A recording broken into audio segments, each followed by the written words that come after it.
வணக்கம். டிஎன்பிஎஸ்சிக்கு வரலாறு பார்த்துட்ருக்கோம். இன்றைக்கி நம்ம பார்க்குறது அஷ்டபிரதான் என்றழைக்கப்பட்ட அமைச்சர்கள் யார் அரசவையில் இருந்தனர். அதாவது அஷ்டபிரதான் என்றழைக்கப்பட்ட 8 அமைச்சர்கள் யார் அரசவையில் இருந்தனர் அப்படின்னா சிவாஜி. கொடுத்துருக்க ஆப்ஷனில் ஆன்சர்ஸ் மட்டும் பார்க்கலாம். 3ஆம் பானிபட் போர் எப்போது நடைபெற்றது? 1761.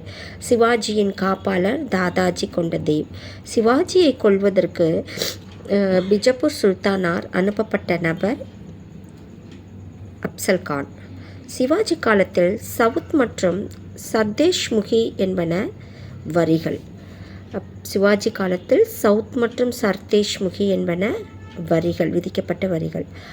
ஆட்டோமானிய துருக்கியர் கான்ஸ்டான்டினோபிளை எப்போது கைப்பற்றினார்கள்? 1453. இந்தியாவிற்கு கடல் வழியை கண்டுபிடித்த முதல் ஐரோப்பிய நாடு போர்த்துகீசிய நாடு. இந்தியாவை வந்தடைந்த முதல் ஐரோப்பியர் வாஸ்கோ ட காமா.